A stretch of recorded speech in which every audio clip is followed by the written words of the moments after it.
अस्सलाम वालेकुम। Samina chef food secret से आज मैं आपके लिए लाई हूँ एक आलू और एक अंडे से बेहतरीन आसान से नगेट्स बनाएंगे, जो कि घर में ही चीज़ें मौजूद होती हैं। कोई चटपटा खाने को दिल करे तो ये बिल्कुल 5 मिनट में, बल्कि 5 से भी कम मिनट में तैयार हो जाएंगी।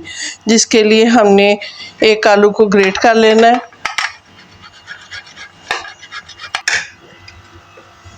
ये एक आलू को मैंने ग्रेट कर लिया। अब इसी में थोड़ी सी बंद गोभी ग्रेट कर लेंगे। एक आलू और बंद गोभी को मैंने ग्रेट कर लिया है। मैंने सिर्फ 2 चीज़ें ली हैं। आप गाजर, शिमला मिर्च जो भी ऐड करना चाहें, चिकन भी इवन के आप ऐड कर सकते हैं। तो ये मैंने 1/4 टीस्पून नमक का लिया है, 1/4 टीस्पून मैंने ये चिकन पाउडर का लिया है, और ये 1/2 चम्मच है धनिया पाउडर का, और 2 पिंच काली मिर्च है, और 1/2 चम्मच ही ये धड़र मिर्च का है। ये सारी चीज़ें इसमें ऐड कर देंगे। इसको हाथ की मदद से इसकी बाइंडिंग कर लेंगे। हाथ की मदद से मैंने इसकी अच्छी तरह से मिक्स कर लिया नमक मिर्च। तो अब ये मेरे पास 3 ब्रेड के पीस हैं। 3, आप चाहे 2 कर लें, चाहे 3 कर लें, चाहे 4 पे बना लें। तो ये आराम से ना इस पे सेट कर दूँगी। मैंने तीनों पीसों को लगा लिया है इस पे, सारा अमेज़ा जो बनाया है। अब इसके मैं इस तरह इसकी कटिंग कर लूँगी।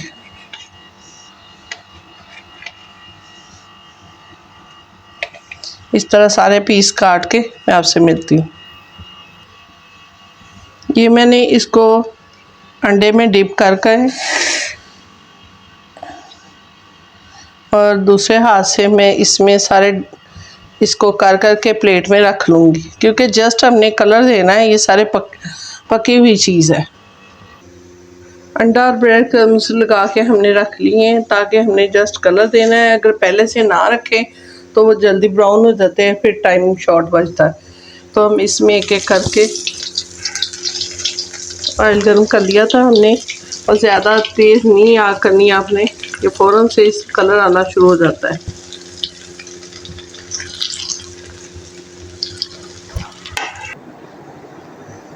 नाज़रीन देखें, प्लेट भर के हमारे ये एक आलू और अंडे से एक हमारे नगेट्स तैयार हो गए हैं। ये बिल्कुल बहुत ही अच्छे, ये देखें अंदर से सॉफ्ट, और ये खाने में बेहद मज़ेदार है। ये केचप और मेयोनीज़ के मैंने सॉस तैयार की है। आप सादी केचप से खाएं, मेयोनीज़ से खाएं, तो खुद भी खाएं और अपने मेहमानों को भी खिलाएं चाय के साथ। तो अगर आपको हमारी ये वीडियो पसंद आई हो तो इसको लाइक, शेयर और सब्सक्राइब ज़रूर कर लें। और अगली वीडियो तक समीना शेख को इजाज़त दीजिए इस दुआ के साथ। अल्लाह आपको खुश और आबाद रखे। अल्लाह हाफ़िज़।